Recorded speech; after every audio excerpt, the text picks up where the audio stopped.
Paano kung chinek mo yung GCash balance mo, napansin mo na may biglang nabawas sa balanse mo? At nung chinek mo yung transaction, may mga lumabas na pera or fund transfer na tingin mo ay unauthorized or suspicious. Ano yung dapat gawin? Tara, pag-usapan natin. By the way, kung first time mo sa channel natin at gusto mo pa ng mga online tutorial videos katulad nito, please click the subscribe button. Dito sa GCash, merong Transactions tab kung saan madadouble check mo yung mga lumabas at pumasok na pera sa account mo mismo. At kung sa tingin mo yung isa sa mga transaction o higit pa ay unauthorized or parang suspicious para sa'yo, may mga steps na dapat gawin dyan at pwede mo rin yung i-report sa GCash mismo. Unang-una, dapat i-check mo muna yung mga platforms or yung mga accounts na nakalink yung GCash.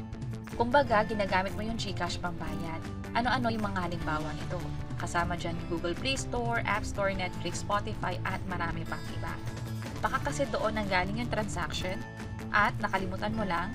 Pero kung sakaling tingin mo may mali pa din or suspicious pa rin yung transaction, ang pinakamagandang gawin ay baguhin mo na yung MPIN mo. Kung sakaling nakalogin ka na sa GCash, pumunta lang sa profile, and then meron ditong settings, meron ditong change MPIN. Mula dito, pwede mo nang palitan, o di naman kaya habang nakalog out ka, bago ka mag-login, pwedeng palitan yung MPIN ka agad. At bukod sa pagpalit ng MPIN, mas maganda na i-report mo na rin yung transaction na yon. Ang sinabi dito ng GCash ay i-report siya within 15 days ng transaction date. Doon sa Transactions tab, nakalagay yung date kung kailan nangyari yung transaction.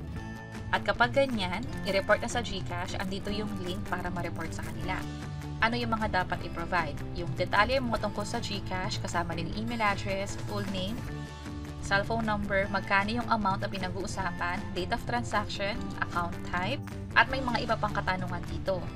Katulad na lang ng what did you experience before you discovered this unknown transaction? May mga na-receive ka bang emailing sa GCash, SMS, tawag, or nawala ba yung phone mo? Or pwede rin naman walang unusual activity. Meron din dito na did you or are you sharing your GCash login details sa mga kaibigan mo, family member? Let's say no. Did you log in your GCash account on a family member, friend, or colleague's device? Let's say no. And then type of transaction.